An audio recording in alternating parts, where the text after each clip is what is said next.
Pour moi, c'est un plaisir de parler devant vous aujourd'hui. C'est bon là, on entend.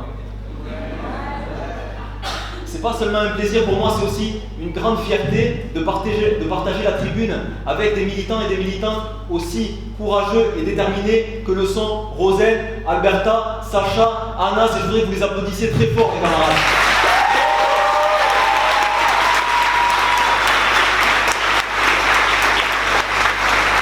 Et avant de rentrer dans le vif du sujet, je vais vous demander de faire un maximum de bruit pour tous les militants et les militantes qui ont permis que ce meeting existe, que la campagne existe, qui tous les jours vont charbonner pour aller chercher les 500 parrainages pour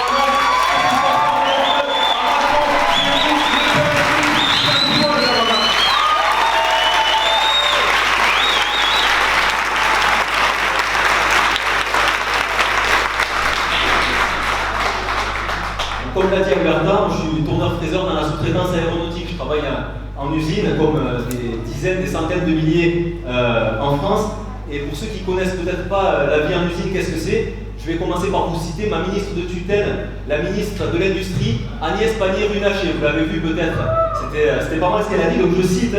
L'industrie, c'est un des rares endroits où on trouve encore de la magie. Et quand tu vas sur une ligne de production, c'est pas une punition, c'est pour ton pays, c'est pour la magie. Alors, applaudissez pas. Personnellement, les camarades, moi je vois aucune magie à l'usine. Il n'y a pas de magie quand les chefs nous manquent de respect toute la journée et nous traitent comme des merdes. Il n'y a pas de magie quand on passe 8 heures par jour, 40 heures par semaine dans des ateliers sales, bruyants, où on ne voit pas la lumière du jour. Il n'y a pas de magie quand on finit le mois, même à découvert, le 10 du mois, on est à découvert déjà. Il n'y a pas de magie quand on rentre chez nous explosé, qu'on n'a pas le temps, qu'on doit déjà recharger les batteries pour repartir le lendemain, qu'on n'a pas le temps de voir nos amis ou notre famille. Il n'y a pas de magie quand je vois un collègue qui part en dépression. Il n'y a pas de magie quand je vois un collègue qui chope le cancer avant même l'âge de départ à la retraite. C'est ça la vraie vie à l'usine, les camarades.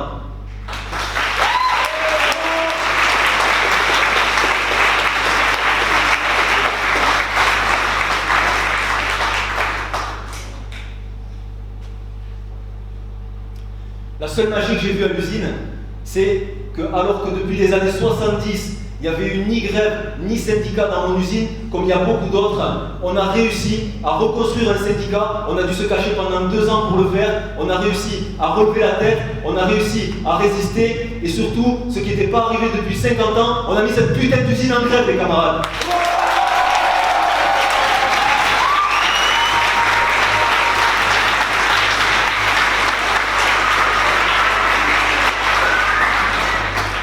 Comme vous imaginez sûrement, c'était pas du tout gagné au départ, c'était difficile. Quand on allait voir les collègues, chacun il m'a dit exactement la même phrase, il m'a dit moi, je veux bien me syndiquer avec toi, moi je veux bien lutter, mais tu trouveras personne d'autre dans l'usine, parce que les gens ne veulent plus lutter. Et cette phrase, les gens ne veulent plus lutter, c'est un truc qu'on entend tout le temps autour de nous, et dans cette campagne, on est venu la balayer. On en a marre, il n'y a pas de scepticisme à avoir, il faut avoir confiance en nos forces, il faut avoir confiance en nos collègues, et si nous on l'a fait dans l'usine à laquelle on est, c'est que c'est possible de le faire partout. C'est ça qu'on est venu dire dans cette campagne. La nouvelle génération ouvrière, elle ne se laissera pas faire, la nouvelle génération, elle ne vivra pas la tête baissée, et comme l'ont montré ces dernières années dans le pays, les gilets jaunes, les raffineurs, les grévistes de la SNCF et de la RATP, comme l'a montré la jeunesse, oui, la nouvelle génération ouvrière est prête au combat, les camarades.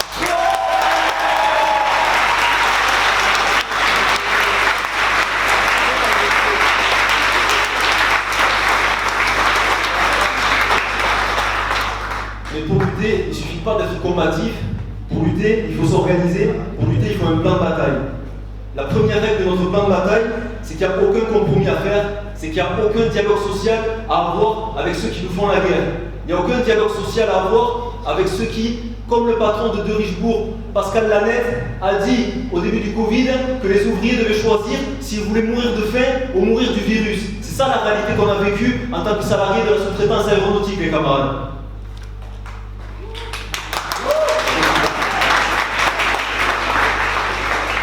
Comme ont répondu à Pascal Lanette, à De Richebourg, les grévistes, on ne négocie pas le bois des chaînes. On ne laissera aucun syndicaliste, aucun bureaucrate syndical négocier à notre place ce que nous, on devrait accepter. On ne laissera aucun bureaucrate syndical décider de quand on doit commencer ou quand on doit terminer une grève. Et ce qu'on vient de dire dans cette campagne, on le dit haut et fort, fort, c'est qu'on se battra pour récupérer les syndicats des mains de tous les bureaucrates syndicaux, où qu'ils soient, et on en fera ce qu'ils étaient au départ, des outils de lutte pour notre émancipation et des outils pour la révolution, les camarades.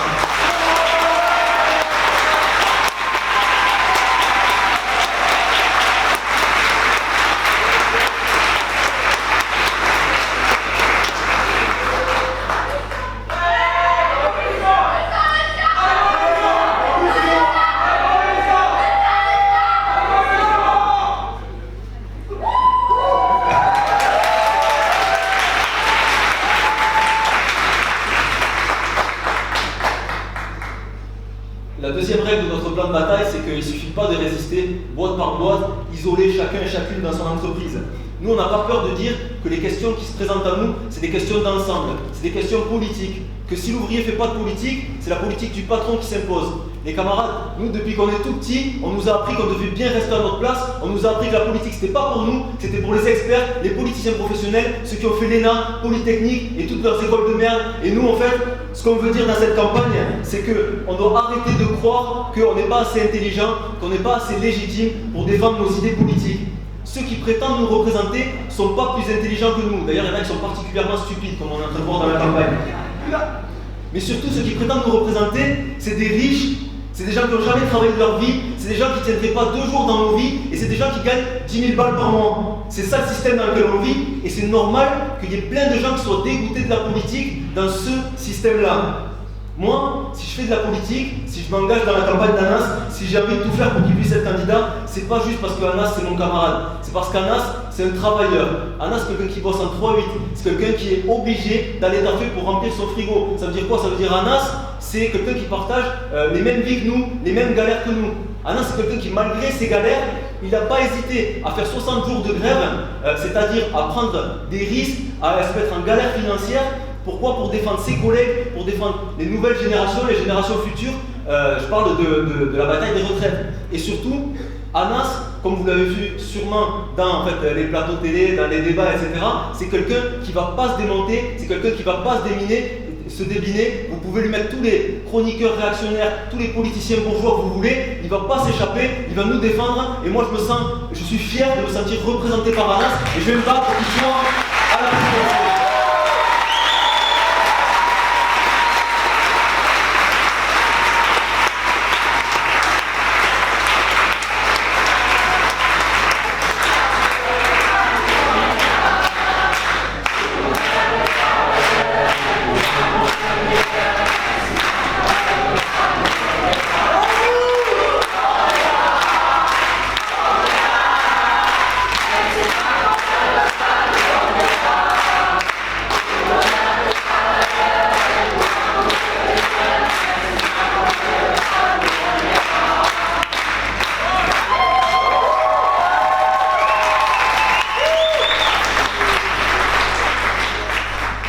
Comme je viens de le dire, on n'a pas à être représenté par des politiciens professionnels et par des bourgeois. C'est nous qui faisons tourner les machines, c'est nous qui faisons tourner le monde, donc c'est à nous de décider ce qu'on produit, comment on le produit et comment on organise la société.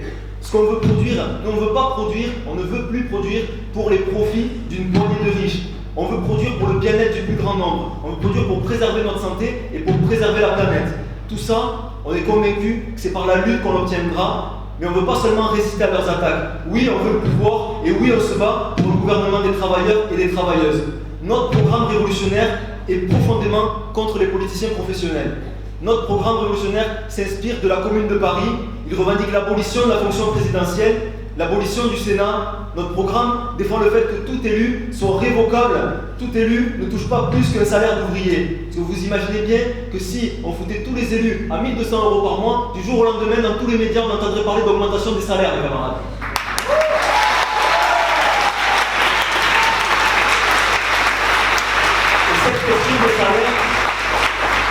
Et cette question des salaires, c'est devenu une question centrale dans nos vies.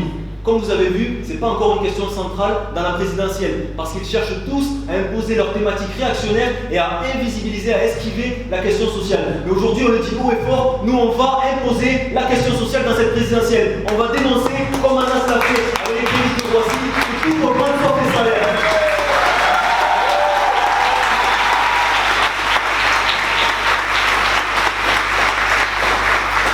un seul exemple, celui du gaz. Vous avez peut-être vu que le gaz, depuis le début de l'année, il a augmenté de 57%. 57%, je ne sais pas si vous imaginez, mais jamais, ni mon salaire, ni le vôtre, sur l'ensemble de votre vie, il va augmenter de 57%. Jamais de la vie. C'est pour ça que nous, ce qu'on revendique, je vois tout le monde fait nous, c'est clair. C'est pour ça que ce qu'on revendique, c'est que les salaires soient indexés sur l'inflation. Ça veut dire que les salaires, ils augmentent avec l'augmentation des prix. C'est pour ça qu'on revendique aussi, comme une mesure d'urgence, la revalorisation du SMIC à 1800 € net. Et, je le dis parce que c'est très important, la revalorisation des pensions de retraite, parce qu'on n'a pas accepté que nos anciens, qui ont bossé toute leur vie, ils doivent maintenant survivre avec des retraites de misère, les camarades.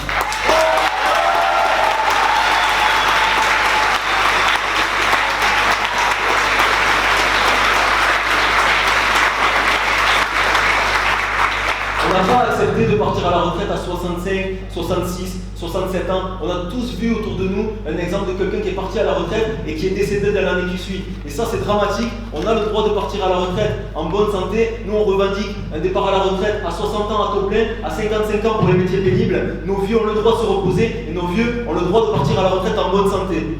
D'autant plus, les camarades, que ça n'a aucun sens si on y réfléchit, que certains se tuent au travail, certains se tuent à l'usine jusqu'à 65 ans ou plus, et que d'autres, des millions, se tuent à chercher du travail. Parce que c'est une réalité, on le dit aujourd'hui, le chômage, il tue, et ça va être de pire en pire avec la réforme de Macron qui cherche à affamer les chômeurs.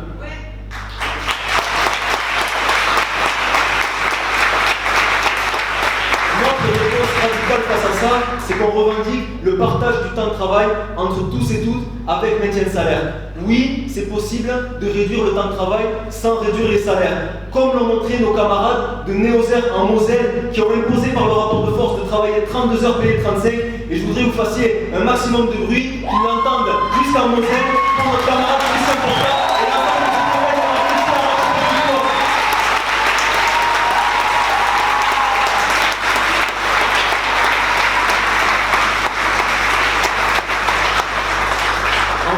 Évidemment, ils vont nous répondre que c'est impossible, que c'est une utopie, que ça va faire s'écrouler l'économie. Dans l'histoire, les capitalistes, ils ont toujours combattu nos revendications comme ça. Ils ont toujours dit que les congés payés, ça ferait s'effondrer la société. Que la baisse du temps de travail, c'est impossible. Ils disaient même que l'interdiction du travail des enfants, ça allait amener le chaos économique. Dans l'aéronautique où je travaille, ils font des milliards de bénéfices et ils n'ont pas hésité à licencier des milliers de gens, à bloquer nos salaires et à augmenter le leur. Encore il y a quelques jours, Airbus, je ne sais pas si vous l'avez vu, ils ont obtenu plusieurs commandes, ça fait plus de 300 avions. Et le patron d'Airbus, qu'est-ce qu'il a dit à ce moment-là? Il a dit attendez, on n'est pas encore sorti de la crise. Si ça, c'est pas du foutage d'école, on n'est pas encore sorti de la crise. Cette crise, moi, les camarades, la crise, en 2008, j'avais 18 ans, ça veut dire que toute ma vie de travailleur, je l'ai vécu en contexte de crise. Ça veut dire que toute ma vie de travailleur, on m'a sorti cette excuse, soit pour me licencier, soit pour me laisser en intérim, soit pour pas m'embaucher. Et je vous jure que ça arrivé plusieurs fois. On m'a toujours dit, c'est la faute à la crise. Ce soir, on le dit haut et fort, cette crise, on l'emmerde, on ne se laissera pas mettre à la défensive, on ne se laissera pas mettre à la rue pour leur putain de bénéfices.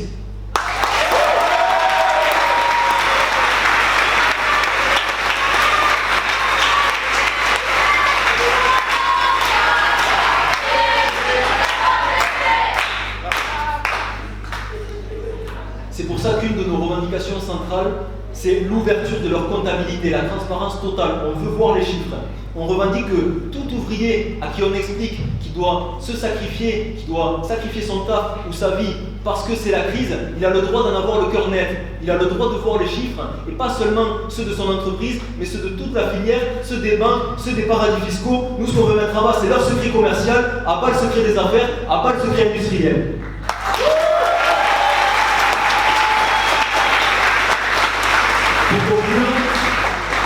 Pour conclure, je voudrais dire que nous ne voulons pas seulement résister, nous voulons aussi gagner.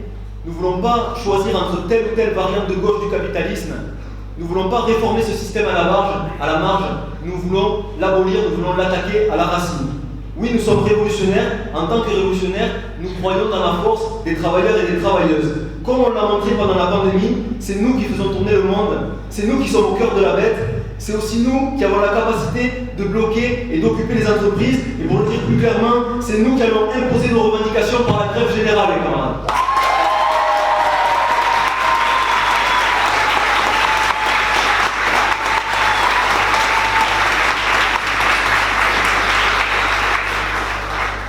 Et comme l'a dit Rosen, nos seuls problèmes, ce n'est pas que des problèmes d'emploi, de salaire ou de conditions de travail. Nos oppressions ne s'arrêtent pas aux portes de l'usine. Et ce qu'on revendique, c'est que chaque militant, qu'il soit concerné ou pas, il doit sentir dans sa chair toutes les oppressions qui existent dans cette société. On le dit haut et fort, on n'acceptera plus la division des luttes, la division des mouvements sociaux les uns à côté des autres. Comme elle l'a expliqué Rosen, on combattra autant qu'il le faudra la division entre le mouvement ouvrier et le mouvement féministe. Comme on l'a dit à la Pride, on combattra, et le mouvement ouvrier et le mouvement syndical ne doivent pas laisser les LGBT prendre sur la gueule dans un contexte ultra-réactionnaire, ne doivent pas rester immobiles face aux violences, aux agressions homophobes et face aux meurtres qui existent encore aujourd'hui pour la seule raison d'être LGBT, les camarades.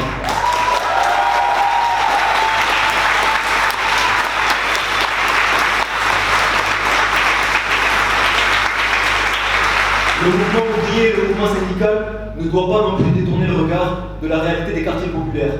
Oui, pendant la révolte des banlieues de 2005, et on le dénonce fortement, le mouvement ouvrier traditionnel a fermé les yeux.